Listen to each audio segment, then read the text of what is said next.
Hello friends, welcome back to my YouTube channel. आज के video में हम क्लास 8 का हिंदी का महत्वपूर्ण सवाल लेकर आए हैं। 2 मार्च का आप लोगों का एग्ज़ाम है, उसके लिए बहुत ही महत्वपूर्ण सवाल लेकर आए हैं। तो देरी न करते हुए मैं सवाल को आगे बढ़ाता हूं। उससे पहले वीडियो को लाइक कीजिए, सब्सक्राइब कीजिए। तो चलते हैं, शुरू करते हैं, देखते हैं क्या लिखा हुआ है। आगे देखते हैं क्या लिखा हुआ है।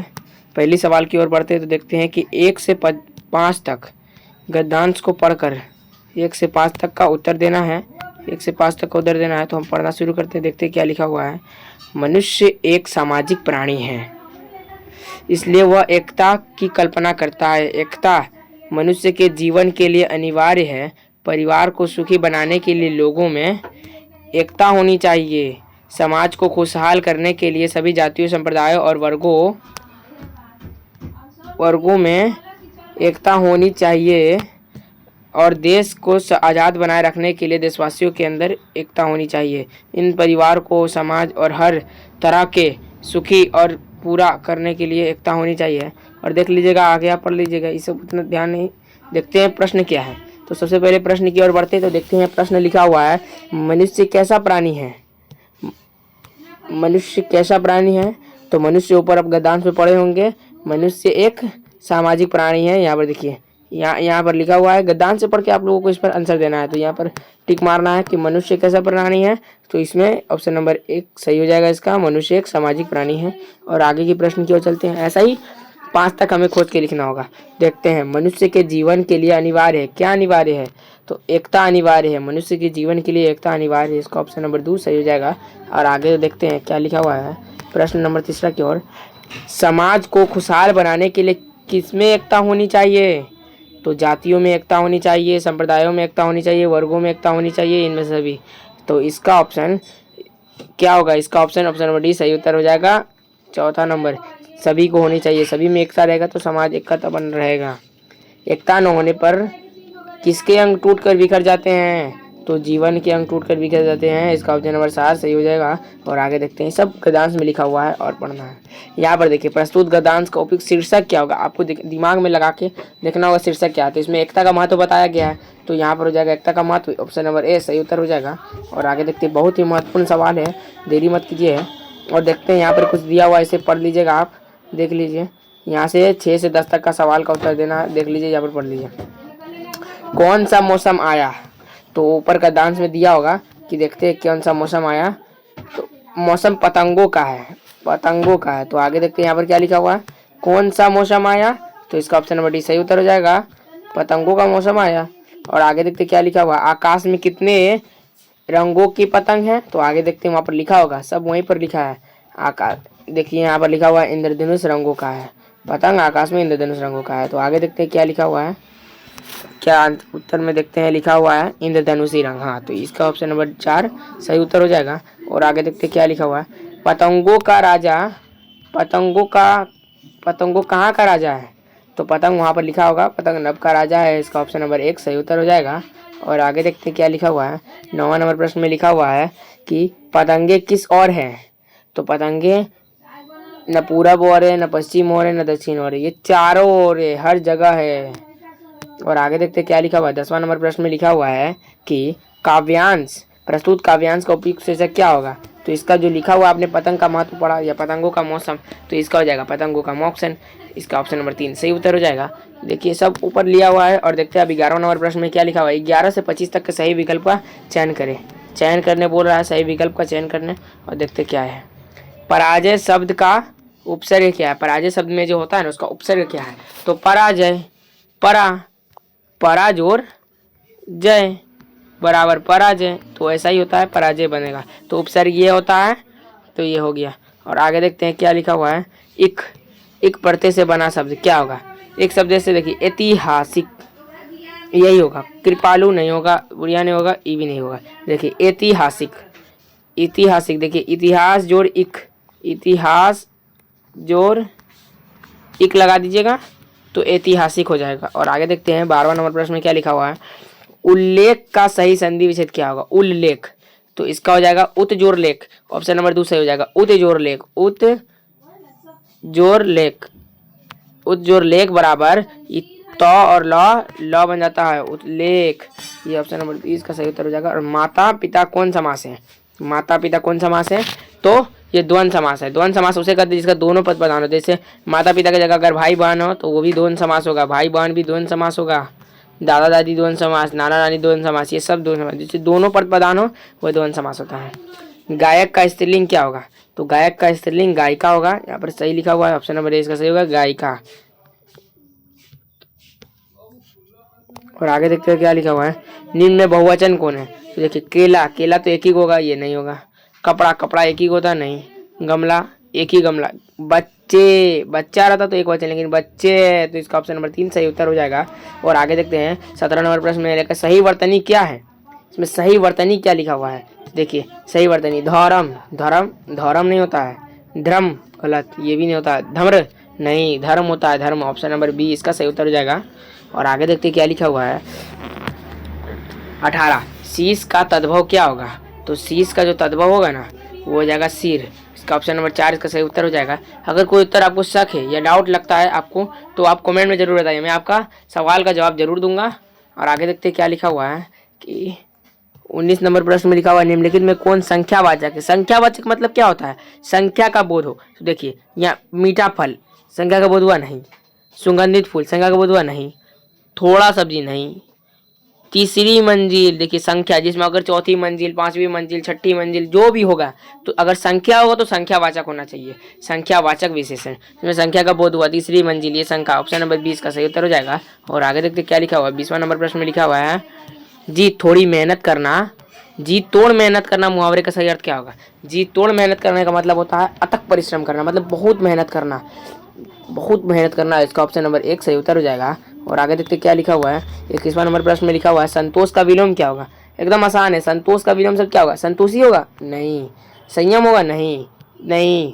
असंतोष, असंतोष। इसका ऑप्शन नंबर 20 सही उत्तर हो जाएगा। असंतोष, संतोष का आगे अ लगा दीजिए, असंतोष मतलब जो संतुष्ट नहीं है। देखते हैं इसमें कौन वर्ण है, को इनमें कौन वर्ण है? तो कौन होगा? वर्ण व्यंजक। ऑप्शन नंबर 3 इसका सही उत्तर हो जाएगा। और आगे देखते हैं, अगर कोई गलत लगता तो आप जरूर कमेंट कीजिए, क्या है कि कुछ गलत भी हो सकते हैं, ये मैं अपने से बना कर बता रहा हूँ। देखिए यहाँ पर लिखा हुआ है कक्षा में प्रथम आने पर पिता को एक पत्र लिखे, रिक्त स्थान का सही विकल्प भरे। रिक्त स्थान में यहाँ पर सही विकल्प भरना है। देखिए क्या लिखा हुआ है, पूज्य पिताजी, यहाँ पर 23 नंबर, यहाँ पर कुछ भरना होगा। मैं यहाँ कुशल हूँ, आशा करता हूँ कि आप सभी कुशल होंगे। हमारे विद्यालय में वार्षिक परीक्षा हुआ और आपको जानकर यह हार्दिक। 24 नंबर में कुछ भरना है होता है, देखते हैं क्या लिखा हुआ है। तो देखिए यहाँ पर पूज्य पिताजी सादर प्रणाम होगा, पूज्य पिताजी को आप प्रणाम कीजिएगा तो सादर प्रणाम होगा। मुझे आपको यह जानकर क्या होगी? तो प्रसन्नता होगी। ऑप्शन नंबर 2 खेद मतलब खराब होता है, कुशलता नहीं, अप्रसन्नता नहीं, प्रसन्नता होगी। और आगे देखते हैं क्या लिखा हुआ। 25 नंबर में होगा हार्दिक नहीं, आशीर्वाद। इसका ऑप्शन नंबर 3 सही उत्तर हो जाएगा। और आगे देखते 26 नंबर प्रश्न में क्या लिखा हुआ है कि 26 से 30 तक का प्रश्न के लिए सही विकल्प का चयन करें। कि देखिए इसमें पढ़ लीजिएगा, आप देख लीजिए, आप पढ़ लीजिए। यहाँ पर कुछ लिखा हुआ है कि तमाशा देखने ये सब है। और आगे देखते हैं प्रस्तुत गद्यांश किस पाठ से लिया गया है? तो आपने ऊपर पढ़ा होगा, ये लिया गया है। देखिए ये देखने में लग रहा है छोटा जादूगर, तो ये छोटा जादूगर का होगा। आपको ये छोटा जादूगर ऑप्शन नंबर 20 का सही उत्तर हो जाएगा। और आगे देखते 27 नंबर प्रश्न में क्या लिखा हुआ है।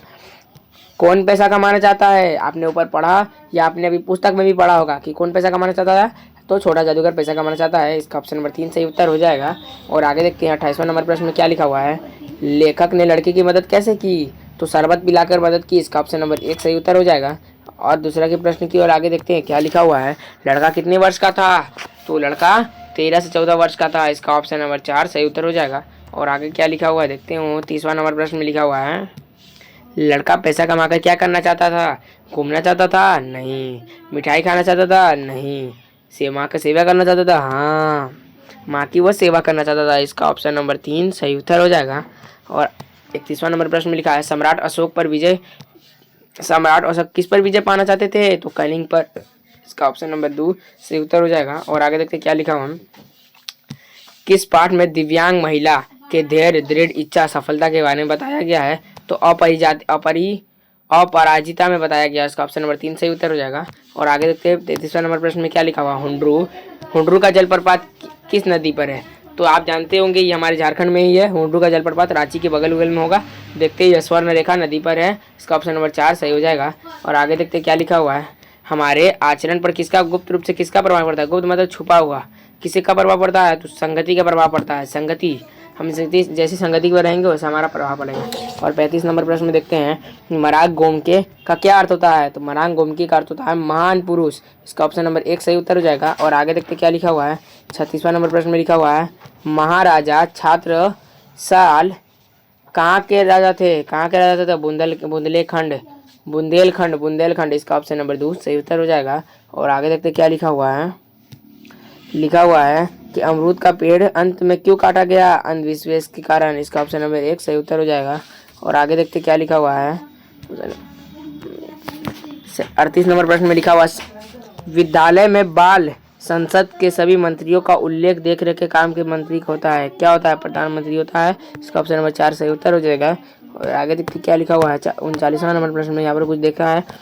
ये देखिए 39 से 43 नंबर प्रश्न का उत्तर देना है। यहाँ पर देख लीजिए आप।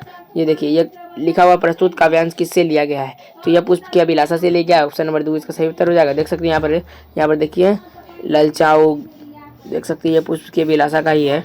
और देखते हैं 40वां नंबर प्रश्न में लिखा हुआ है प्रस्तुत कविता के कवि कौन है? तो ये जो ऊपर जो लिखा हुआ है गद्यांश में, तो उसके कवि कौन है? तो आप जानते होंगे इसके कवि माखनलाल चतुर्वेदी है। इसका ऑप्शन नंबर 3 सही उत्तर हो जाएगा। और देखते हैं 41वां नंबर प्रश्न में क्या दिया हुआ है। प्रेमिका को कौन ललचाना नहीं चाहता? तो पुष्प ललचाना नहीं चाहता। इसका ऑप्शन नंबर 2 सही उत्तर हो जाएगा। और आगे देखते हैं कि 42वां नंबर प्रश्न में लिखा हुआ है पुष्प किसके गहनों में गूंथा जाना चाहता है? तो सुरबाला के गहनों में गूंथा जाता है। इसका ऑप्शन नंबर 1 सही उत्तर हो जाएगा। और आगे देखते हैं 43वां नंबर प्रश्न में क्या लिखा हुआ है। पुष्प किस पर इठलाना नहीं चाहता? तो अपने भाग्य पर इठलाना नहीं चाहता। वो अपने भाग्य पर इठलाना नहीं चाहता। इसका ऑप्शन 4 सही हो जाएगा। और देखते हैं बूढ़ी औरत कितने वर्ष की हो गई थी? तो 75 वर्ष। इसका ऑप्शन नंबर 1 सही हो जाएगा। ये बहुत ही इंपॉर्टेंट VVI प्रश्न है। सभी प्रश्नों को अच्छे से याद कर लीजिएगा। और 2 मार्च को इनमें से बहुत सारे प्रश्न आपको देखने को मिल सकेंगे। गाँव के लोग बूढ़ी औरत के सामने हाथ जोड़ लेते थे, डर से हाथ जोड़ लेते थे। इसका ऑप्शन नंबर 4 सही हो जाएगा। और आगे देखते हैं 46वां नंबर प्रश्न में क्या दिया हुआ है। कानून की किताब में किस शब्द का जिक्र नहीं है? तो डायन का जिक्र नहीं है। अपराध का भी जिक्र है, इसका भी जिक्र है, इसका भी, लेकिन डायन का जिक्र नहीं है। तो इसमें नहीं पूछा है तो इसका ये सब गलत हो जाएगा। और डायन का तो डायन से हो जाएगा। भारत के आग्रह करने का श्री राम उन्हें है। भारत के आग्रह करने पर श्री राम ने उन्हें क्या दिया? तो खड़ाऊ दिया। खड़ाऊ मतलब क्या होता है? खड़ाऊ मतलब चप्पल होता है। इसका ऑप्शन नंबर 2 सही हो जाएगा। और आगे देखते क्या लिखा हुआ है। 48वां नंबर प्रश्न में दिया हुआ श्री राम को अयोध्या लौटने के लिए कौन कौन मनाने गए? तो इनमें सभी भाई भरत भी मनाने गए थे, गुरु वशिष्ठ भी, राजा जनक भी। इसका ऑप्शन नंबर 4 सही उत्तर हो जाएगा। और आगे देखिए क्या लिखा हुआ है। ये है आपका, देखिए ये प्रश्न में लिखा हुआ है कि विकास के नाम पर प्रकृति की दोहन का चित्रण किस कविता में हुआ है? तो बूढ़ी पृथ्वी का दुख होगा। इसका ऑप्शन नंबर 3 सही उत्तर हो जाएगा। और देखिए आगे क्या लिखा हुआ है। 50वां नंबर प्रश्न और ये आपका अंतिम प्रश्न है। इससे पहले वीडियो को लाइक कीजिए, चैनल को सब्सक्राइब कीजिए। बूढ़ी पृथ्वी का दुख का क्या कारण था? तो क्या कारण था? पेड़ों का काटना। हाँ, पेड़ों का काटना तो होगा ही। पृथ्वी का दुख पेड़ों का काटना। नदियों के पानी को दूषित करना, हम दूषित भी करना होगा। पहाड़ों का विस्फोट करना, हाँ होगा। तो इसका option number D, option number 4 इसका सही उत्तर हो जाएगा। अगर आप कितने सवाल दिए, 50 सवाल में से आप कितना सवाल सही किए कमेंट में ज़रूर बताइएगा। अगर आपको कोई सवाल पर डाउट होता है तो आप कमेंट कीजिएगा, मैं आपके सवाल का जवाब या रिप्लाई ज़रूर दूंगा। वीडियो को लाइक कीजिए, चैनल को सब्सक्राइब कीजिए और ऐसे ही वीडियो के लिए और दमदार तैयारी करने के लिए आप कमेंट ज़रूर करें। धन्यवाद। आज के लिए बस इतना ही। Thank you.